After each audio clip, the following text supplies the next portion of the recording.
Hello students, good morning.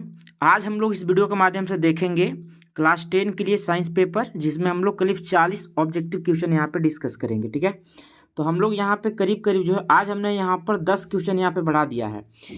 Usually हम यहाँ पे 30 क्वेश्चन डिस्कस किया करते थे, लेकिन आज इस पेपर में आपके लिए 40 क्वेश्चन को डिस्कस किया जाएगा। ठीक है, और ये सारे के सारे जो MCQ पेपर होंगे ये आपके बोर्ड एग्जामिनेशन के लिए काफ़ी इंपॉर्टेंट है। ठीक है, और ये जितने भी MCQ है ऑल बोर्ड के लिए इंपॉर्टेंट है, क्योंकि सारे के सारे जो पेपर्स है वो NCERT का रेफरेंस लेकर एकदम प्रीवियस PYQ से लिए गए हैं। ठीक है, तो चलिए हम लोग यहाँ पे शुरू करेंगे आज साइंस का पेपर, जिसमें हम लोग 40 पेपर यहाँ पे 40 क्वेश्चन को डिस्कस करेंगे। ठीक है, तो आज हमारा पेपर सेट 3 होने वाला है। तो सबसे पहला सवाल आप यहाँ पे देखेंगे, इसमें पूछा गया है विच मिरर हैज रियल फोकस। ठीक है, कौन सा मिरर है जिसमें रियल फोकस होता है। ठीक है, कौन सा मिरर है जिसमें रियल फोकस होता है। तो सबसे पहले हम लोग यहाँ पे दो तरह से यहाँ पे मिरर बनाते हैं। एक बार आपके पास हो गया यहाँ पर कॉनकेव मिरर, दूसरा है कॉन्वेक्स मिरर। कॉनकेव मिरर में आप देखेंगे तो रियल फोकस आप यहाँ पे देख पा रहे होंगे, आपके पास F है, C है, P है।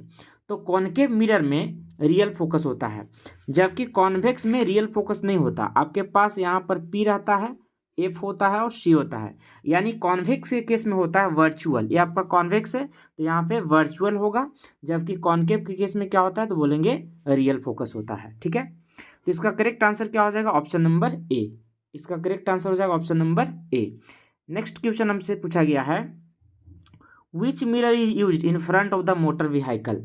मोटर व्हीकल के इन फ्रंट में कौन सा मिरर का इस्तेमाल किया जाता है। ठीक है, यहाँ पर ऐसे इन फ्रंट नहीं, यहाँ पे साइड मिरर होना चाहिए। ठीक है, ये इन फ्रंट नहीं बल्कि यहाँ पर साइड मिरर होना चाहिए। तो अगर साइड मिरर या रियर व्यू मिरर, ठीक है, साइड मिरर या रियर व्यू मिरर पूछा जाएगा तो हम लोग बोलेंगे कॉन्वेक्स मिरर का यूज किया जाता है। ठीक है, क्योंकि इसमें क्या होता है, ब्रॉडर सरफेस होता है, जिससे काफ़ी ज़्यादा डिस्टेंट ऑब्जेक्ट को भी ये छोटे छोटे यानी स्मॉल साइज में उसका इमेज को बना सकता है। इसीलिए साइड मिरर, जो व्हीकल का साइड मिरर होता है, वहाँ पे कॉन्वेक्स मिरर का यूज किया जाता है। ठीक है, जबकि गाड़ी का हेडलाइट में अगर आपसे पूछा जाएगा गाड़ी का हेडलाइट में कौन सा दर्पण यानी कौन सा मिरर का प्रयोग किया जाता है, ठीक है, तो हम लोग हेडलाइट के लिए क्या बोलेंगे, कॉनकेव बोलेंगे। ठीक है, हेडलाइट के लिए कॉनकेव मिरर यानी कि अवतल दर्पण। ठीक है, ये हम लोग कह सकते हैं। ठीक, तो हमारा करेक्ट आंसर यहाँ पे क्या है फिलहाल के लिए, ऑप्शन नंबर B। ठीक है, नेक्स्ट हम लोग देखेंगे क्वेश्चन नंबर 3। इसमें पूछा गया हमसे कि if the power of lens, अगर पावर ऑफ लेंस हमारे पास दिया गया -2 डायोप्टर। ठीक है, पावर ऑफ लेंस क्या दिया, -2 डायोप्टर, यानी P का वैल्यू हमारे पास गिवन है -2 डायोप्टर, यानी कॉनकेव लेंस है। ठीक है, माइनस यानी कॉनकेव लेंस है। और हम लोग फॉर्मूला जानते हैं P इज इक्वल टू क्या होता है 1/f, यानी यहाँ से हम निकालेंगे F इज इक्वल टू तो क्या हो जाएगा 1/p। यहाँ 1 हो गया, P का वैल्यू -2 है। ठीक है, -2 यानी क्या हो जाएगा -हाफ, 0.5 मीटर, 0.5 मीटर, ऐसे कह सकते हैं -50 सेंटीमीटर। 0.5 मीटर है, 100 यहाँ 100 से इंटू करेंगे तो सेंटीमीटर में आ जाएगा। तो इसका जो फोकल लेंथ है वो -50 सेंटीमीटर हो गया। ठीक है, तो माइनस साइन हमें क्या दिखाता है, माइनस साइन दिखाता है कि जो हमारा लेंस है वो कॉनकेव लेंस है। ठीक है, तो करेक्ट आंसर हो गया option number C। Next question 4 में हमसे पूछा जा रहा है कि which of the following medium has the highest refractive index. सबसे ज़्यादा रिफ्रैक्टिव इंडेक्स किसका होता है। रिफ्रैक्टिव इंडेक्स सबसे ज़्यादा किसका होता है तो बोलेंगे डायमंड का।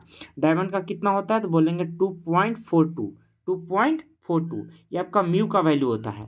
अब म्यू हम लोग क्या कैसे निकालते हैं, म्यू होता है यहाँ पे रिफ्रैक्टिव इंडेक्स यानी अपवर्तनांक, हिंदी में अपवर्तनांक कह सकते हैं। तो म्यू का जो फॉर्मूला होता है वो होता है C/V। ठीक है, C/V। C क्या होता है तो स्पीड ऑफ लाइट वैक्यूम में, और V होता है स्पीड ऑफ लाइट मीडियम में, यानी किसी भी माध्यम में प्रकाश की चाल। ठीक है, और C क्या होता है निर्वात में प्रकाश की चाल। अगर हमसे पूछा जाएगा C का वैल्यू कितना है तो बोलेंगे 3 × 10⁸ मीटर पर सेकेंड। ठीक है, C का वैल्यू कितना तो बोलेंगे 3 × 10⁸ मीटर पर सेकेंड। फॉर्मूला हमने लिख दिया। और सबसे ज़्यादा रिफ्रैक्टिव इंडेक्स किसका होता है तो बोलेंगे डायमंड का, और सबसे कम बोलेगा तो बोलेंगे एयर का। ठीक है, एक मीडियम से दूसरे मीडियम में जाने के बाद जो होता है अपवर्तन होता है यानी रिफ्रैक्शन। ठीक है, तो करेक्ट आंसर यहाँ पे क्या है डायमंड। ठीक है, नेक्स्ट हमारे पास है which phenomena of light occur by prism. Prism में कौन सा फेनोमेना होता है। ठीक है, प्रिज्म में कौन सा फेनोमेना होता है, तो कहेंगे हम लोग यहाँ पर डिस्पर्शन। ठीक है, प्रिज्म में कौन सा फेनोमेना होता है, तो क्या बोलेंगे हम लोग यहाँ पर डिस्पर्शन। ठीक है, करेक्ट आंसर क्या है डिस्पर्शन। नेक्स्ट हमारे पास by the use of which lens, यानी किस लेंस का प्रयोग से, ठीक है, किस लेंस का प्रयोग से प्रेस बायोपिया को ठीक किया जा सकता है। ठीक है, प्रेस बायोपिया कहते हैं हम लोग यहाँ पर एक तरीका से जरा दृष्टि दोष। ठीक है, जरा दृष्टि दोष। तो आप यहाँ पर देखेंगे अगर कॉन्केव लेंस है, अगर कॉन्केव लेंस है यानी कह सकते हैं ये मायोपिया में इस्तेमाल किया जाता है। ठीक है, ये मायोपिया यानी निकट दृष्टि दोष में। अगर कॉन्वेक्स लेंस है इसका मतलब हाइपर मेट्रोपिया। ठीक है, हाइपर मेट्रोपिया, हाइपर मेट्रोपिया। ठीक है, और अगर आपके पास मान लीजिए प्रेस बायोपिया यानी कि जरा दृष्टि दोष है तो हम लोग बाइफोकल लेंस का इस्तेमाल करेंगे यानी द्विफोक्सी लेंस का। तो ऑप्शन नंबर सी हमारा करेक्ट हो जाएगा। ठीक है, नेक्स्ट हमारे पास है question number 7, which what colour is danger sign, मतलब जो खतरे का निशान है वो किससे बनाया जाता है, तो बोलेंगे रेड कलर से। ठीक है, रेड कलर से बनाया जाता है क्योंकि उसका जो वेवलेंथ होता है बहुत ज़्यादा होता है। रेड कलर का वेवलेंथ बहुत ज़्यादा होता है। अगर आप लेमडा यहाँ पे दिखाएंगे इंक्रीजिंग ऑर्डर में वेवलेंथ, तो आप क्या कहेंगे सबसे कम होता है वायोलेट कलर का, उसके बाद होता है इंडिगो का, ठीक है, उसके बाद ब्लू का, उसके बाद ग्रीन का, उसके बाद येलो, नेक्स्ट आता है ऑरेंज और लास्ट में आता है रेड। ठीक है, तो सबसे कम वेवलेंथ होता है वायोलेट कलर का और सबसे ज़्यादा होता है रेड कलर का, यानी स्कैटरिंग उसका बहुत कम होगा, इसीलिए जो डेंजर साइन होते हैं रेड कलर से बनाए जाते हैं। ठीक है, तो क्वेश्चन नंबर 7 है खतरे का रंग, खतरे का रंग का निशान क्या होता है, तो बोलेंगे लाल रंग का। नेक्स्ट हमारे पास है यहाँ पर SI unit of potential difference. Potential difference का एसआई यूनिट क्या होता है, हम लोग बोलते हैं ओम का नियम क्या होता है, V बराबर आई आर। भी क्या होता है विभवांतर यानी पोटेंशियल डिफरेंस, आई होता है इलेक्ट्रिक करंट यानी कि विद्युत धारा, आर होता है रेजिस्टेंस यानी कि कह सकते हैं हम लोग यहाँ पे इसको एक तरीका से तो प्रतिरोध। ठीक है, तो एसआई किसका पूछा है पोटेंशियल डिफरेंस का, तो आंसर क्या हो जाएगा वोल्ट। ठीक है, करेक्ट आंसर हो जाएगा वोल्ट। अगर आपसे रेजिस्टेंस का बोलेगा तो ओम बता देंगे, चार्ज का बोलेगा तो कूलम बता देंगे, अगर करंट यानी विद्युत धारा का बोलेगा तो एम्पियर बता देंगे। ठीक है, कूलम को हम लोग आवेश भी कहते हैं। ठीक है, तो इसका करेक्ट आंसर क्या है, तो बोलेंगे ऑप्शन नंबर ए वोल्ट। ठीक है, नेक्स्ट हमारे पास क्वेश्चन नंबर 9 है what is use to measure current, current को मेजर करने के लिए किसका इस्तेमाल किया जाता है, तो बोलेंगे एमीटर का इस्तेमाल किया जाता है। ठीक है, तो इसको हमेशा अमीटर को जो होता है हमेशा सीरीज में कनेक्ट किया जाता है। ठीक है, अमीटर को हमेशा सीरीज में यानी कि कह सकते हैं श्रेणी क्रम में इसको संयोजित किया जाता है अमीटर को। अगर आपसे पूछेगा कि पोटेंशियल डिफरेंस को मेजर करने के लिए किसका इस्तेमाल किया जाता है, तो आप बोलेंगे वोल्ट मीटर का। ठीक है, पोटेंशियल डिफरेंस को यानी विभवांतर को कैसे नापेंगे, तो बोलेंगे वोल्ट मीटर से। अब वोल्ट मीटर को हमेशा हम लोग पार्श्व क्रम में लगाते हैं यानी पैरेलल में लगाते हैं। ठीक है, हमसे पूछा गया था कि इलेक्ट्रिक करंट है ना, इलेक्ट्रिक करंट को तो हम लोग एमीटर से मापेंगे और इसका जो एसआई मात्रक होता है इलेक्ट्रिक करंट का होता है ए यानी कि एम्पियर। ठीक है, नेक्स्ट हमारे पास question number 10 what will be the value of electric current, हमसे इलेक्ट्रिक करंट का वैल्यू पूछा गया। ठीक है, इलेक्ट्रिक करंट का हम लोग यहाँ पर वैल्यू बताएंगे, तो इलेक्ट्रिक करंट यानी कि आई बताना है। आई का फॉर्मूला क्या होता है, तो बोलेंगे क्यू बाई टी।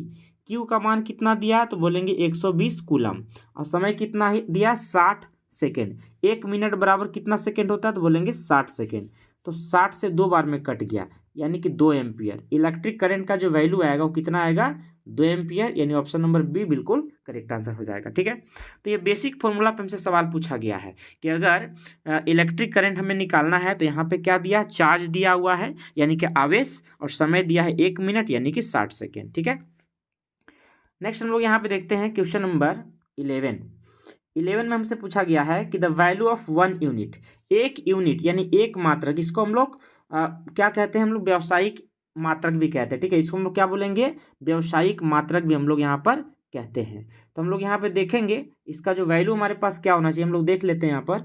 तो एक यूनिट का मतलब होता है 1 kilowatt hour. 1 kilowatt hour, 1 kilowatt में कितना वाट, तो बोलेंगे 1000 वाट, और 1 घंटे में कितने सेकेंड, तो बोलेंगे 60 गुना 60 सेकेंड। अगर आप गुना इसको करेंगे तो 6 गुना 6 36 हो जाएगा, और 10 का पावर कितना हो जाएगा 5। ठीक है, 10 का पावर कितना हो जाएगा, तो बोलेंगे 5 हो जाएगा। अगर इसको स्टैंडर्ड फॉर्म में अगर इसको लाते हैं आप, तो ये कहलाता है 3.6 इंटू 10 का पावर 6। 10 का पावर क्या कहलाएगा, तो बोलेंगे 6। ठीक है, 3.6 और 10 का पावर क्या हो जाएगा 6 हो जाएगा। हालांकि ऑप्शन में कहीं ऐसा दिख नहीं रहा है। ठीक है, इस तरह का ऑप्शन कहीं पे दिख नहीं रहा है तो आप क्या करेंगे, किसी एक ऑप्शन बना सकते हैं। हालांकि यहाँ पे चारों ऑप्शन में गड़बड़ी है, लेकिन करेक्ट आंसर क्या होना चाहिए, तो बोलेंगे 3.6 इंटू 10⁻6 जूल। यानी एक SI मतलब एक यूनिट का जो वैल्यू है वो 3.6 गुना 10⁻6 जूल होना चाहिए। अगर आपसे बोलेगा 1 जूल तो हम लोग बोलेंगे 1 जूल बराबर 10⁻7 अर्ग होता है। ठीक है, अर्ग भी हमारे पास अर्ग है, कैलोरी है, किलो जूल, जूल, ये सारे के सारे एनर्जी नापने के तरीके हो सकते हैं। तो 1 जूल बराबर क्या होता है, 10⁻7 अर्ग होता है। ठीक है, फिलहाल करेक्ट आंसर यहाँ पे हमने लिखा है 1 यूनिट के लिए। ठीक है, नेक्स्ट हमारे पास क्वेश्चन नंबर 22, क्वेश्चन नंबर 22। ठीक है, आप कहीं पे भी अगर मान लीजिए पावर यहाँ पे बिठा दीजिए 10⁻6 और कह सकते हैं हमारा करेक्ट आंसर है। ठीक है, 10⁻5 की जगह 10⁻6 करेक्ट आंसर होना चाहिए। ठीक है, नेक्स्ट हमारे पास यहाँ पर है the device to get electric current. Electric current को मतलब इलेक्ट्रिक करंट के लिए कौन सा डिवाइस यूज किया जाता है। ठीक है, तो बोलेंगे जनरेटर। ये जनरेटर क्या करता है, इलेक्ट्रिक करंट हम लोग यहीं से पाते हैं। ठीक है, तो जनरेटर क्या करता है, तो कहेंगे मैकेनिकल एनर्जी को, है ना, मैकेनिकल एनर्जी को इलेक्ट्रिकल एनर्जी में कन्वर्ट करता है। जनरेटर का काम क्या है, मैकेनिकल एनर्जी यानी जो यांत्रिक ऊर्जा है, यांत्रिक ऊर्जा उसे ये क्या करता है, तो विद्युतीय ऊर्जा में बदलता है। ठीक है, ये हमारा होता है जनरेटर। इसी को हम लोग डायनोमो भी कहते हैं। जनरेटर को हम लोग क्या बोलेंगे, डायनेमो भी कहते हैं। ठीक, तो करेक्ट आंसर हो गया 12 का ऑप्शन नंबर ए। नेक्स्ट हमारे पास 13 नंबर, 13 में पूछा गया है कि during short circuit, short circuit के दौरान, ठीक है, जब शॉर्ट सर्किट होता है इलेक्ट्रिकल सर्किट में तो इलेक्ट्रिक करंट क्या होता है, तो हम लोग कहेंगे इलेक्ट्रिक करंट बहुत ज़्यादा हाई हो जाता है। शॉर्ट सर्किट के दौरान जो इलेक्ट्रिक करंट होता है यानी कि विद्युत धारा, है ना, विद्युत धारा, तो विद्युत धारा का मान जो होता है बहुत ज़्यादा बढ़ जाता है, यानी बहुत हाई हो जाता है। तो करेक्ट आंसर क्या हो जाएगा, ऑप्शन नंबर ए। नेक्स्ट हमारे पास है question number 14, blue litmus paper turns red. ठीक है, blue litmus paper turns red. आप यहाँ पे ध्यान से देखेंगे, यहाँ पर हम यहाँ पे लिख दे रहे हैं ABR और फिर लिखेंगे BRB। अब बोलेंगे ABR क्या होता है, अगर एसिड रहेगा, A फॉर एसिड, अगर एसिड रहेगा तो ब्लू से रेड हो जाएगा, B for blue, R for red. अगर ये बेस रहता है तो रेड से ब्लू करेगा। ठीक है, अगर एसिड है मतलब ब्लू से क्या करेगा, ब्लू से रेड हो जाएगा, अगर बेस है तो रेड से ब्लू हो जाएगा। तो कहता है कि जो ब्लू लेटमस पेपर है वो टर्न्स रेड, ब्लू वाला जो क्या होता है तो बोलेंगे रेड होता है, ब्लू वाला क्या हो जा रहा है, रेड हो जा रहा है, यानी ब्लू वाला रेड हो जा रहा है, इसका मतलब क्या है, एसिड है। तो करेक्ट आंसर क्या हो जाएगा, बोलेंगे ऑप्शन नंबर ए। ठीक है, नेक्स्ट हम लोग यहाँ पे देखते हैं क्वेश्चन नंबर 15। इसमें हमसे पूछा गया है कि which of the following is a base, इसमें बेस कौन सा है। ठीक है, पूछा गया बेस कौन सा है। तो सबसे पहली बात हमारे पास ऑप्शन नंबर एक क्या है, एसिटिक एसिड है, इसको हम लोग इथेनोइक एसिड भी कहते हैं। ऑप्शन नंबर अगर बी अगर देखेंगे तो हमारे पास क्या है, नाइट्रिक एसिड है, यानी कि नाइट्रिक अम्ल कहेंगे इसको। ठीक है, सी नंबर देखेंगे तो हमारे पास कॉमन सॉल्ट है, यानी कि साधारण नमक, हमारे पास क्या है, बोलेंगे कॉमन सॉल्ट, कॉमन सॉल्ट यानी कि साधारण नमक है। ठीक है, यानी sodium chloride. Option number D क्या है, बेस है, यानी मेटल के जो भी हमारे पास हाइड्रोक्साइड होते हैं उसको क्या बोलेंगे, बेस बोलेंगे, यानी कि क्षारक बोलेंगे। तो सोडियम हाइड्रोक्साइड यहाँ पे क्या है, क्षारक है, जबकि NaCl क्या है, तो लवण है। HNO3 क्या है, अम्ल है। CH3COOH क्या है, अम्ल है। हमसे पूछा गया बेस, तो करेक्ट आंसर होगा ऑप्शन नंबर डी। ठीक है, नेक्स्ट हम लोग यहाँ पे देखेंगे क्वेश्चन नंबर 16, केमिकल फॉर्मूला पूछा है जिप्सम का। जिप्सम का केमिकल फॉर्मूला क्या होता है, तो बोलेंगे कैल्शियम सल्फेट। यहाँ पे कैल्शियम सल्फेट सारे दिए गए हैं, लेकिन वाटर की अगर मात्रा आप देखेंगे, ठीक है, तो 2 मोल है ना, वाटर की मात्रा इसमें कितनी होती है, 2 मोल। अगर आपसे बोलेगा प्लास्टर ऑफ पेरिस का, तो प्लास्टर ऑफ पेरिस का क्या होता है, प्लास्टर ऑफ पेरिस हमने शॉर्ट में लिखा हुआ है POP। तो प्लास्टर ऑफ पेरिस का होता है calcium sulphate into half H2O, यानी कि हेमीहाइड्रेट या सेमी हाइड्रेट। ठीक है, जिप्सम का क्या होता है, तो बोलेंगे कैल्शियम सल्फेट इंटू बाईहाइड्रेट। तो जब हम लोग जिप्सम को हीट करते हैं कितना, तो बोलेंगे 373 केल्विन पर। 373 केल्विन पर जब हीट करेंगे जिप्सम को तो हमें क्या मिलती है, तो बोलेंगे प्लास्टर ऑफ पेरिस मिलता है, और साथ में 1.5 मोल पानी भी मिलता है। ठीक है, फिलहाल के लिए करेक्ट आंसर क्या हो जाएगा, ऑप्शन नंबर बी। ठीक है, नेक्स्ट सवाल हमसे पूछा गया है कि व्हाट टाइप ऑफ रिएक्शन, यहाँ पे हम लोग हीट कर रहे हैं, यहाँ पे आप देख पा रहे होंगे हीट का यहाँ पे हमने सिंबल बना दिया हुआ है, बोला कि किस प्रकार का रिएक्शन है। तो सीधा सीधा आप कह सकते हैं कि हमारे पास जो कैल्शियम कार्बोनेट है, ठीक है, ये हीट से रिएक्शन हो रहा है ना, यानी डिकम्पोजिशन बाय हीट। तो हीट यानी उष्मा की वजह से यहाँ पर अपघटन हो रहा है, यानी कि वियोजन हो रहा है। तो क्या मिलेगा, CaO यानी कि क्विकलाइम, और साथ में मिल रहा है कार्बन डाइऑक्साइड, यानी वियोजन हो रहा है। तो कहेंगे 17 क्या है, डिकम्पोजिशन रिएक्शन है, यानी ये वियोजन अभिक्रिया है, या कह सकते हैं अपघटन अभिक्रिया, ठीक है। हम लोग यहाँ पर रिएक्शन को देखकर यहाँ पे सीधा सीधा हम लोग को पहचानना रहता है। तो यहाँ पे हमने क्या पहचाना, बोला कि डिकम्पोजिशन रिएक्शन है, ठीक है। तो correct answer option number B. Next हमारे पास है, कभी कभी आपसे मान लीजिए पूछा जा सकता है, यहाँ पे एक चीज और साथ में आप देख सकते हैं, यहाँ तो मान लीजिए यहाँ पे हीट बाई बोला है, ठीक है। कभी कभी क्या होता है, आपसे लाइट वाला भी पूछ सकता है, ठीक है। हीट के साथ साथ आपको क्या बोलता है, लाइट और इलेक्ट्रिसिटी, लाइट और साथ में क्या बुलाता है, इलेक्ट्रिसिटी। यानी जो डिकम्पोजिशन है, तीनों का आपको एग्जाम्पल पता होना चाहिए, ठीक है। हीट वाला भी, लाइट वाला भी और इलेक्ट्रिसिटी वाला भी, ये तीनों में से कोई भी डिकम्पोजिशन पूछा जा सकता है, या हो सकता है 3 मार्क्स में तीनों ही पूछे जा सकते हैं, ठीक है। तो इस बात का ध्यान रखेंगे। नेक्स्ट हम लोग यहाँ पे देखते हैं क्वेश्चन नंबर 18। इसमें पूछा गया है कि which gas is emitted on anode. Anode और कैथोड यानी इलेक्ट्रोलाइटिक रिफाइनिंग की बात हो रही है यहाँ पर। तो जब एनोड की बात अगर करेगा, ठीक है, एनोड की बात करेगा तो हम लोग क्या बोलेंगे, हाइड्रोजन। अगर हमारे पास वाटर है, ठीक है, हमारे पास क्या है, वाटर, तो वाटर ब्रेक करेगा तो क्या बनेगा, H2+O2 बनेगा। अगर ये बैलेंस नहीं है तो आप इसको क्या करेंगे, बैलेंस करेंगे। ये आपका अभिक्रिया संतुलित हो गया, ठीक है। अब हमसे पूछा गया कि एनोड में क्या होती है, तो एनोड में बोलेंगे हाइड्रोजन गैस। एनोड में क्या होती है तो हम क्या बोलेंगे, तो बोलेंगे हाइड्रोजन गैस, एनोड में हाइड्रोजन। जबकि कैथोड में क्या होती है, ऑक्सीजन, ठीक है, कैथोड में क्या होती है, बोलेंगे ऑक्सीजन होती है, ठीक है। तो ये हमारे पास हो गया correct option number A. Next हमारे पास है क्वेश्चन नंबर 19। पूछा गया है कि what is the other name, oxidation reduction, है ना। तो हम लोग कह सकते हैं रेडॉक्स से रेड को लिया गया है, मतलब रेडॉक्स में रेड, रिडक्शन है ना, रिडक्शन यानी कि रेड, और ऑक्सीडेशन का मतलब ऑक्स। तो रिडक्शन रेड, ऑक्सीडेशन ऑक्स, दोनों को मिलाकर यहाँ पे बोला गया है रेडॉक्स रिएक्शन, ठीक है। तो हमसे पूछा गया यहाँ पर कि ऑक्सीडेशन रिडक्शन रिएक्शन को किस नाम से बोला जाता है, तो शॉर्ट में हम लोग क्या बोलते हैं, रेडॉक्स रिएक्शन। यानी साथ साथ यहाँ पे ऑक्सीडेशन भी होती है और साथ ही साथ रिडक्शन भी होती है। तो वैसे किसी भी केमिकल रिएक्शन को हम लोग क्या कह सकते हैं, तो बोलेंगे ये हमारा रेडॉक्स रिएक्शन है, ठीक है। चलिए नेक्स्ट हम लोग यहाँ पे बात कर लेते हैं क्वेश्चन नंबर 20।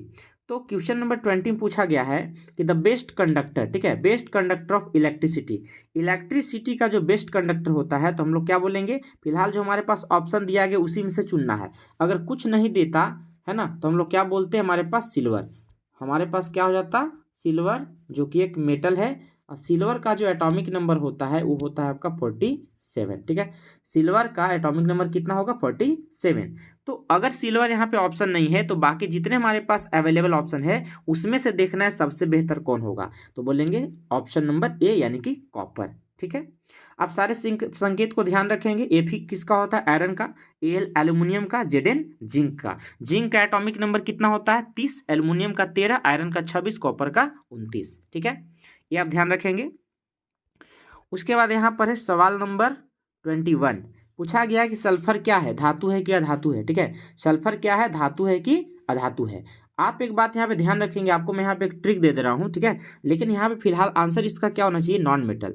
धातु क्या है तो बोलेंगे नॉन मेटल। यानी क्वेश्चन नंबर 21 का सही मतलब आंसर क्या हो जाएगा, तो बोलेंगे नॉन मेटल। और सल्फर का एटॉमिक नंबर होता है 16, जबकि मास नंबर होता है 32, ठीक है। मास नंबर यानी कि आणविक द्रव्यमान, एटॉमिक नंबर यानी कि परमाणु संख्या, ठीक है।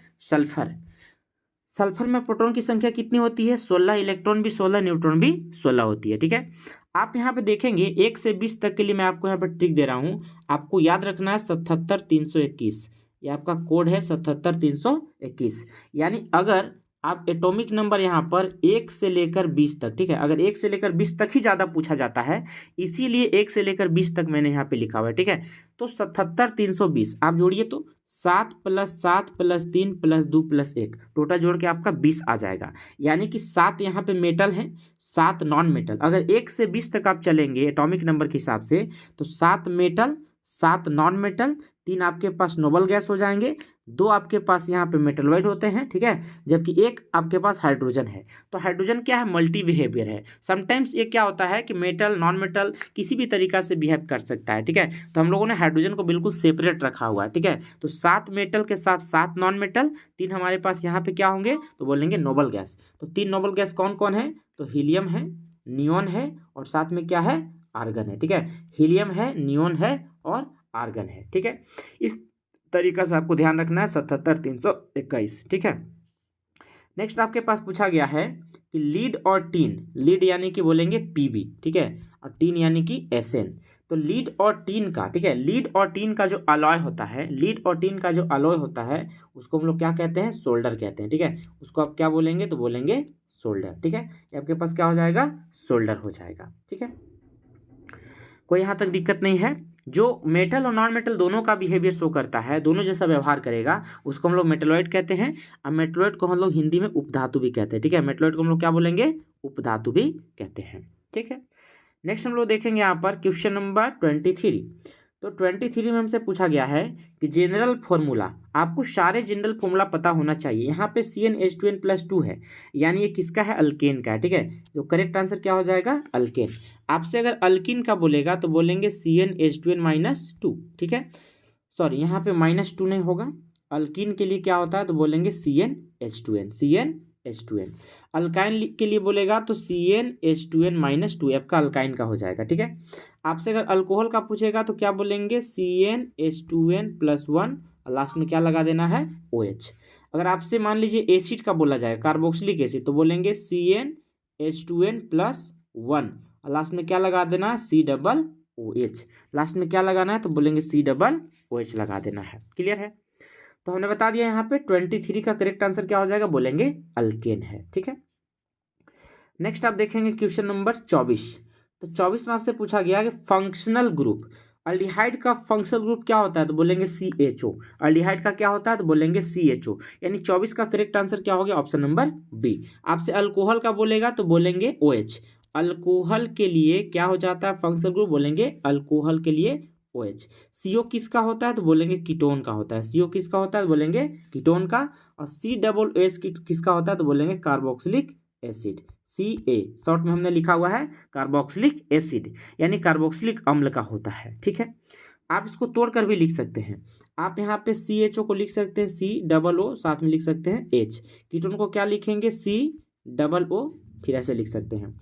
आपको लिखना है कार्बोक्सिलिक एसिड का, तो इस प्रकार से आप यहाँ पर तोड़कर भी इसको लिख सकते हैं। तो एल्डिहाइड हो गया, कीटोन हो गया, आपका कार्बोक्सिलिक अम्ल यानी कि एसिड हो गया, ठीक है। हमारा फिलहाल करेक्ट आंसर क्या है, option number B correct answer होगा, ठीक है।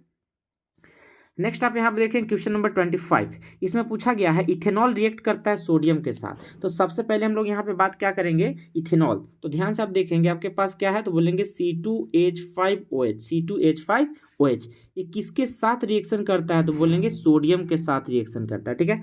ये किसके साथ रिएक्शन करता है, तो हम लोग बोलेंगे यहाँ पे सोडियम के साथ रिएक्शन करता है। तो पूछा गया है कि कौन सा गैस बनाएगा, ठीक है। यहाँ पे कौन सा गैस बनाएगा, तो हम कहेंगे कि यहाँ पे जो गैस बनेगा, जब कभी भी हमारे पास अल्कोहल, ये खास करके इथेनॉल रिएक्शन करता है मेटल से, जैसे सोडियम से, तो यहाँ पे कौन सी गैस निकलती है, तो बोलेंगे ऑप्शन नंबर ए, यानी यहाँ पे हाइड्रोजन गैस निकलती है। तो 25 का जो करेक्ट आंसर क्या हो जाएगा, वो हो जाएगा हमारा हाइड्रोजन गैस, ठीक है। चलिए नेक्स्ट हम लोग यहाँ बात करते हैं 26 नंबर। पूछा गया है कि number of period modern periodic table में, यानी हेनरी मोसले 1913 में इसको ऑफिशियली पब्लिक में लाया गया, पब्लिश किया गया। तो ये जो हेनरी मोसले का जो पीरियोडिक टेबल है उसे हम लोग क्या करते हैं, मॉडर्न पीरियोडिक टेबल कहते हैं, यानी कि long form of periodic table. जो नया वाला पीरियोडिक टेबल है उसे हम लोग मॉडर्न पीरियोडिक टेबल कहते हैं। तो उसमें अगर पीरियड की संख्या अगर हम लोग बात करेंगे तो पीरियड की संख्या कितनी होती है, तो बोलेंगे पीरियड की संख्या जो होती है हमारे पास 7, ठीक है। पीरियड की संख्या कितनी होती है, तो हम लोग क्या बोलेंगे यहाँ पर 7 होती है। जबकि ग्रुप की संख्या कितनी होती है, तो बोलेंगे 18। पीरियड की संख्या बोलेंगे 7 और ग्रुप की संख्या 18। अगर आपसे बोलेगा मेंडलीफ वाला, ठीक है, आपसे अगर बोलेगा मेंडलीफ का पीरियोडिक टेबल, तो पीरियड की संख्या होती है 6 और ग्रुप की संख्या कितनी होती है, बोलेंगे 8। तो मेंडलीफ में 6 8 याद रखना है, जबकि आपको मॉडर्न वाले में 7 और 18 याद रखना है। 7 क्या होता है, तो पीरियोडिक नंबर, 8 क्या होता है, ग्रुप नंबर। तो 26 का करेक्ट आंसर क्या हो जाएगा, बोलेंगे ऑप्शन नंबर ए, यानी कि 7 हो जाएगा, ठीक है। चलिए नेक्स्ट हम लोग यहाँ पे बात करेंगे क्वेश्चन नंबर 27 की तरफ। 27 पूछा गया है कि ऑटोट्रॉफिक न्यूट्रिशन यानी कि जो अपना खाना खुद बनाते हैं, ठीक है, उसको हम लोग हिंदी में कहते हैं स्वपोषी पोषण। क्या बोलेंगे? स्वपोषी पोषण। तो स्वपोषी पोषण के लिए यानी कि ऑटोट्रॉफिक न्यूट्रिशन के लिए क्या चीज़ें जरूरी है? तो हमें CO2 वाटर भी चाहिए, क्लोरोफिल भी चाहिए, सनलाइट भी चाहिए, यानी सारे चाहिए। तो कहेंगे उपरोक्त सभी। तो करेक्ट आंसर क्या हो जाएगा? ऑप्शन नंबर डी, यानी स्वपोषी पोषण के लिए हमें सारी चीज़ों जरूरी पड़ती है, ऑटोट्रॉफ में सारी चीज़ों की जरूरत पड़ती है। ठीक है, तो करेक्ट आंसर क्या हो जाएगा? Option number D. ठीक है, अगर आप इसका रिएक्शन की अगर बात करेंगे तो आप यहाँ पे क्या लिखेंगे? तो आपको लिखना पड़ेगा CO2 प्लस H2O, और साथ में क्या लिखेंगे? तो आप लिखेंगे सनलाइट। यहाँ पे क्या हो जाएगा? सनलाइट, और नीचे में क्या हो जाएगा? तो बोलेंगे क्लोरोफिल। नेक्स्ट क्या हो जाएगा? क्लोरोफिल। तो यहाँ से क्या बनेगा? तो बोलेंगे C6H12O6, और प्लस में क्या बनेगा? O2 बनेगा। ठीक है, C6H12O6, और साथ में क्या बनेगा? यहाँ पर ऑक्सीजन भी बनेगा। ठीक है, तो आपके पास यहाँ से हम लोग सांस लेते हैं ताकि हम लोग को ऑक्सीजन यहाँ पे मिलता रहता है। ठीक है, तो आपका पूरा रिएक्शन हो गया। ठीक है, नेक्स्ट हम लोग यहाँ बात करें क्वेश्चन नंबर 28। तो 28 में हमसे पूछा जा रहा है कि गैस्ट्रिक ग्लैंड्स, ठीक है, गैस्ट्रिक ग्लैंड जो होते हैं वो कहाँ पे पाए जाते हैं? Gastric glands are found in. तो जो गैस्ट्रिक ग्लैंड्स होते हैं वो स्टमक में पाए जाते हैं। ठीक है, यानी जो गैस्ट्रिक जो जूस होता है, ठीक है, उसको हम लोग को बोलते हैं स्टमक, यानी कि अमाशय। हिंदी में क्या बोलेंगे? कहाँ पाया जाता है? तो बोलेंगे अमाशय में पाया जाता है। तो 28 का करेक्ट आंसर क्या हो जाएगा? Option number A, bile juice, यानी इसको हम लोग पीत रस कहते हैं। बाइल जूस को हम लोग क्या बोलेंगे? पीत रस, यानी पीत रस कहाँ से स्रावित होता है? ठीक है, सवाल हिंदी में कहेंगे पीत रस कहाँ से स्रावित होता है, यानी कि bile juice is secreted bye. Bile juice जो होता है कहाँ से सेक्रेट होता है, निकलता कहाँ से? तो बोलेंगे लीवर से। ठीक है, लीवर को हम लोग क्या जिगर भी कहते हैं, तो ये हमारे लीवर से निकलता है। जो बाइल जूस यानी कि पीत रस होता है कहाँ से निकलेगा? बोलेंगे लीवर से निकलता है। ठीक है, नेक्स्ट हमारे पास क्वेश्चन नंबर 30। इसमें पूछा गया है कि which is the smallest endocrine gland. जो हमारे पास एंडोक्राइन ग्लैंड, ग्लैंड को हम लोग कहते हैं ग्रंथि, हम लोग ग्लैंड को हम लोग क्या बोलते हैं? ग्रंथि। तो कौन सी ऐसी ग्रंथि है जो सबसे छोटी होती है? तो बोलेंगे पिट्यूटरी ग्लैंड। क्या बोलेंगे? Pituitary gland. हिंदी में बोलेंगे पीयूष ग्रंथि। हिंदी में क्या बोलेंगे? पीयूष ग्रंथि।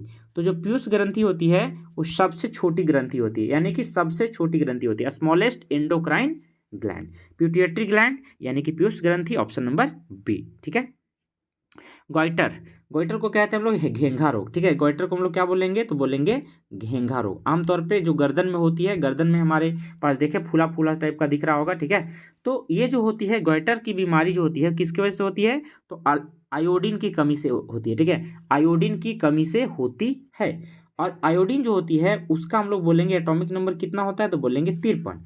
ठीक है, और ग्रुप कितना होता है? 17। तो 17 नंबर ग्रुप में आप देखेंगे तो आपके पास क्या आता है? फ्लोरीन आता है, क्लोरीन आता है, ब्रोमीन आता है, साथ में आयोडीन भी आता है। ये आपके पास हैलोजन एलिमेंट है। ठीक है, ये हाइड्रोजन फैमिली कहलाएंगे। तो आयोडीन जो होता है एक नॉन मेटल होता है जो कि चमकीला होता है, यानी कि अधातु है लेकिन शाइनिंग प्रॉपर्टी शो करता है। ठीक है, तो एटॉमिक नंबर कितना होता है? 53। और इसी आयोडीन के कमी की वजह से, आयोडीन डिफिशियंसी यानी आयोडीन की कमी, तो इसी आयोडीन की कमी से हमें क्या होती है? तो बोलेंगे गोइटर रोग होती है, यानी कि घेंघा रोग होती है। ठीक है, नेक्स्ट हम लोग बात करेंगे 32 number, what is found in anther. Anther में क्या पाया जाता है? ठीक है, तो बोलेंगे पोलन ग्रेन। ये हमारे पास पुष्प, यानी हमारे पास जो पौधे हैं, प्लांट वाले जो विज्ञान है उससे सवाल पूछे जा रहे हैं यहाँ पर। ठीक है, कि एंथर जो होता है एक तरह पार्ट ऑफ फ्लावर है। ठीक है, पार्ट ऑफ कह सकते जो फूल है उसका एक हिस्सा है, पौधों का एक हिस्सा है, तो पुष्प में। ठीक है, तो बोला गया कि जो एंथर है उसमें क्या पाया जाता है? तो बोलेंगे पोलन ग्रेन, पुष्प कैंसर। ठीक है, पाया जाता है, ऑप्शन नंबर सी। नेक्स्ट हमारे पास है क्वेश्चन नंबर 33। पूछा गया है कि where does the process of fertilisation. जो प्रोसेस ऑफ फर्टिलाइजेशन जो होती है ह्यूमन में, जो फर्टिलाइजेशन होती है वो कहाँ पर होती है? ठीक है, तो हम लोग कहेंगे फेलोपियन ट्यूब में होती है, मतलब ह्यूमन बॉडी के अंदर। और ह्यूमन में भी कौन? तो बोलेंगे फीमेल। ह्यूमन में भी क्या बोलेंगे? फीमेल। तो ह्यूमन फीमेल बॉडी में जो फर्टिलाइजेशन होती है वो कहाँ पर होती है? तो बोलेंगे फेलोपियन ट्यूब, यानी कि डिम्ब वाहिनी। फेलोपियन ट्यूब को क्या बोला जाता है? डिम्ब वाहिनी बोला जाता है। ठीक है, डिम्ब वाहिनी। ठीक है, उसी प्रकार आप मान लीजिए वजाइना, तो वजाइना को क्या बोलते हैं हम लोग? योनि कहते हैं। ठीक है, वजाइना को हम लोग क्या कहते हैं? योनि कहते हैं। उसी प्रकार यूट्रस, तो यूट्रस को हिंदी में आप क्या बोलेंगे? तो बोलेंगे गर्भाशय। ठीक है, यूट्रस को हम लोग क्या बोलते हैं? गर्भाशय। ठीक, और उसी प्रकार से हम लोग कह सकते हैं यहाँ पर ओवरी। तो ओवरी को कहा जाता है आपका अंडाशय, ठीक है। ओवरी क्या होता है तो कहेंगे अंडाशय। ये फीमेल बॉडी के पार्ट्स हैं जहाँ पे एवरी मंथ ओवुलेशन के दौरान यहाँ से एग्स रिलीज होते हैं, और एग्स जहाँ से रिलीज होता है उसको हम लोग ओवरी कहते हैं, यानी हिंदी में अंडाशय कहते हैं जहाँ से अंडे बाहर आते हैं, ठीक है। तो पूछा गया है कि जो प्रोसेस ऑफ फर्टिलाइजेशन है, यानी फर्टिलाइजेशन जो यहाँ पे होती है ह्यूमन बॉडी में, वो कहाँ पे हो जाती है, तो बोलेंगे फेलोपियन ट्यूब में होती है। और कभी कभी सबका कार्य भी आपसे पूछ सकता है, जैसे मान लें हमने यहाँ पे बोला कि 4 ऑप्शन दिए गए हैं 33 सवाल में, तो चारों के फंक्शन आपको पता होना चाहिए, यानी कि इनके कार्य क्या क्या होती है, ठीक है। किसी का मान लीजिए 2 नंबर के लिए पूछ देगा आपसे, सब्जेक्टिव वाले सवाल की बात कर रहे हैं, तो इनका कार्य आपको पता होना चाहिए कि यूट्रस का क्या कार्य होता है, वजाइना का कार्य, ओवरी का, इसी प्रकार फेलोपियन ट्यूब यानी कि जो डिंब वाहिनी होती है उसकी क्या क्या कार्य होते हैं, काम क्या होता है, ठीक है, ये भी पूछा जा सकता है, ठीक है। तो फिलहाल के लिए इतना ही है कि मतलब 33 का करेक्ट आंसर क्या हो जाएगा, ऑप्शन नंबर डी, ठीक है। नेक्स्ट हम लोग यहाँ पे अगर बात करते हैं तो ये आपका जो होता है 34 नंबर, ठीक है। तो 34 नंबर में आपसे क्या पूछा गया है यहाँ पर कि द जेनेटिक कॉन्स्टिट्यूशन, ठीक है, the genetic constitution of individual organ is called. जो जेनेटिक कॉन्स्टिट्यूशन कहते हैं उसको हम लोग क्या बोलते हैं, जेनोटाइप, ठीक है। इसको हम लोग क्या बोलेंगे, जेनोटाइप। तो करेक्ट आंसर 34 का क्या हो जाएगा, ऑप्शन नंबर बी, यानी कि जेनोटाइप हो जाएगा, ठीक है। नेक्स्ट पूछा गया 35 नंबर में कि which sex chromosome are found in women. Women में क्या होती है, ठीक है, वुमेन में कौन सी पाई जाती है, तो बोलेंगे वुमेन में पाई जाती है XX। और अगर XY अगर पूछा जाएगा तो XY होती है मेन के अंदर, ठीक है, XY होती है मेन के अंदर, यानी जो पुरुष की जो बॉडी होती है उसके अंदर क्या होती है, XY क्रोमोसोम होती है, जबकि फीमेल के अंदर क्या होती है, तो बोलेंगे XX। यानी कुल मिलाकर कह सकते हैं कि सेक्स डिटर्मिनेशन के लिए जब लिंग निर्धारण की बात आती है ना, तो लिंग निर्धारण के लिए हमेशा कौन जिम्मेवार होता है, तो बोलेंगे पुरुष जिम्मेवार होते हैं, ठीक है। यानी जो मेल होते हैं, जो नर होते हैं, मेल पार्टनर, वो हमेशा जिम्मेवार होते हैं सेक्स डिटर्मिनेशन, यानी कि जो लिंग का निर्धारण होता है बच्चों में उसके लिए हमेशा पुरुष जिम्मेवार होते हैं, ठीक है। क्योंकि पुरुष के पास क्या होती है, दोनों प्रकार के क्रोमोसोम होती है, X भी होती है, Y भी होती है, जबकि महिला के पास सिर्फ और सिर्फ क्या होती है, तो X होती है, ठीक है। तो हमारा 35 का करेक्ट आंसर क्या हो जाएगा, ऑप्शन नंबर ए।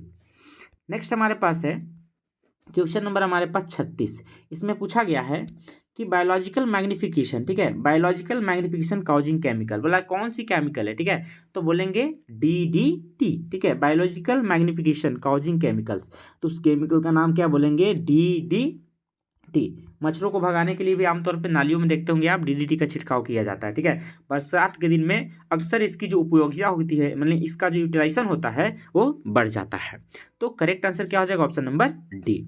37 नंबर है tiger is a consumer of, ठीक है, टाइगर जो है वो कंज्यूमर है, ठीक है, tiger is a consumer of किस लेवल का होता है, तो बोलेंगे हम लोग third trophic level, third trophic level. यानी ट्रॉफिक लेवल को हम लोग हिंदी में क्या कहते हैं, पोषी स्तर कहते हैं, ठीक है।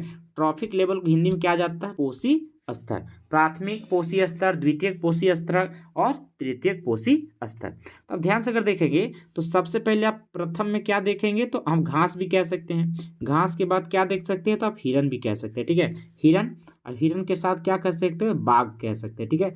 यानी घास को किसने खाया, तो घास को हिरन ने खाया और हिरन को बाघ ने खाया। तो प्राइमरी में घास हो जाएगा, सेकेंडरी में हिरन और टर्सरी में क्या हो जाएगा, बाघ हो जाएगा। तो इस प्रकार से आप कह सकते हैं यहाँ पर। तो तीसरा जो ट्रॉफिक लेवल है उसमें कौन आएगा, तो बाघ आएगा। तो बाघ कौन सा आएगा, तो बोलेंगे तीसरा पोषी स्तर, यानी थर्ड ट्रॉफिक लेवल में आएगा, ठीक है। तो करेक्ट आंसर क्या होगा, ऑप्शन नंबर सी। चलिए 3 सवाल और हमारे पास बचे हुए हैं, फटाफट इसको भी हम लोग निपटाते हैं। 38 नंबर सवाल में पूछा गया है कि when was Chipko movement started, यानी जो चिपको आंदोलन है उसकी शुरुआत कब की गई थी, ठीक है। चिपको आंदोलन ये हमने आपको SST में भी पढ़ाया हुआ है, ठीक है। और फिलहाल हम लोग यहाँ पर इसको बायोलॉजी का जो नेचुरल साइंस है उसमें भी हम लोग देखेंगे। तो 38 नंबर का जो करेक्ट आंसर हो जाएगा 1970, 1970, ठीक है। 1970 में क्या हुआ, चिपको आंदोलन की शुरुआत की गई थी, ठीक है। चिपको आंदोलन की शुरुआत कब हुई, 1970 में, चिपको आंदोलन 1970 में।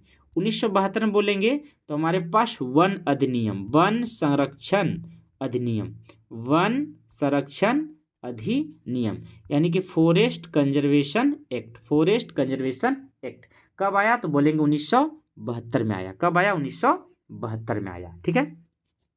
अगर आप बोलेंगे प्रोजेक्ट टाइगर, प्रोजेक्ट टाइगर, तो 1973, यानी जो बाघ परियोजना थी, ठीक है, बाघ परियोजना, बाघ परियोजना, यानी कि प्रोजेक्ट टाइगर कब आया, तो बोलेंगे 1973 1973 में आया। 1972 में क्या आया तो बोलेंगे फॉरेस्ट कंजर्वेशन एक्ट यानी वन संरक्षण अधिनियम। 1970 में क्या हुआ तो बोलेंगे चिपको आंदोलन। ठीक है, 39 सवाल देखेंगे। मिनिमम विंड वेलोसिटी यानी जो हवा का जो गति होती है उसका जो वेग है ना, जो कम से कम वेग, हवा का कम से कम वेग कितनी होनी चाहिए तो बोलेंगे 15 किलोमीटर प्रति घंटा। ठीक है, प्रति घंटा, 15 किलोमीटर प्रति घंटा। तो करेक्ट आंसर क्या हो जाएगा ऑप्शन नंबर बी।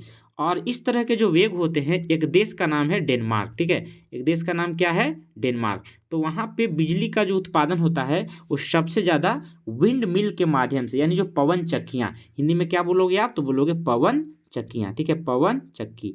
तो पवन चक्की का सबसे ज़्यादा प्रयोग अगर कहीं पे किया जाता है तो है डेनमार्क, क्योंकि डेनमार्क में जो मिनिमम विंड वेलोसिटी होती है, ठीक है, वहाँ का जो कम से कम जो हवा का जो वेग होता है वो 15 किलोमीटर प्रति घंटा होता है। यानी कुछ इस प्रकार से यहाँ इतना तेजी से हवाएं चलती है, समझ रहे हैं।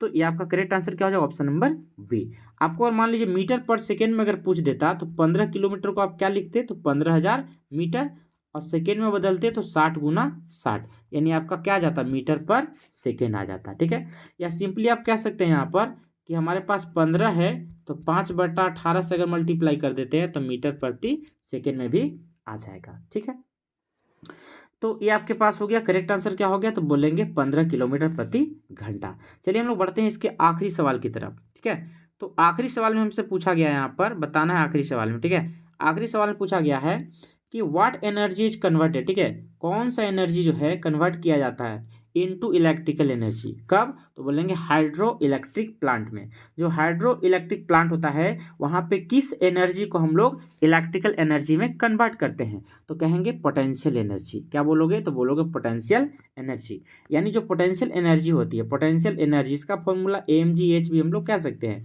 और काइनेटिक एनर्जी यानी कि गतिज ऊर्जा KE, इसको हम लोग क्या बोलेंगे हाफ mv²। एम क्या होता है मास यानी कि द्रव्यमान, बी क्या होता है वेलोसिटी यानी कि वेग। तो गतिज ऊर्जा का फॉर्मूला क्या हो गया तो बोलेंगे हाफ mv²। पोटेंशियल एनर्जी यानी कि स्थितिज ऊर्जा, आपने क्लास 9 में भी पढ़ा हुआ है, तो ये हो गया आपका स्थितिज ऊर्जा। तो स्थितिज ऊर्जा को हम लोग क्या बोलेंगे तो बोलेंगे पोटेंशियल एनर्जी यानी कि mgh। फिलहाल सवाल में पूछा यह गया है कि कौन सा एनर्जी को इलेक्ट्रिकल एनर्जी में कन्वर्ट किया जाता है, कहाँ पे तो बोलेंगे हाइड्रो इलेक्ट्रिक प्लांट में।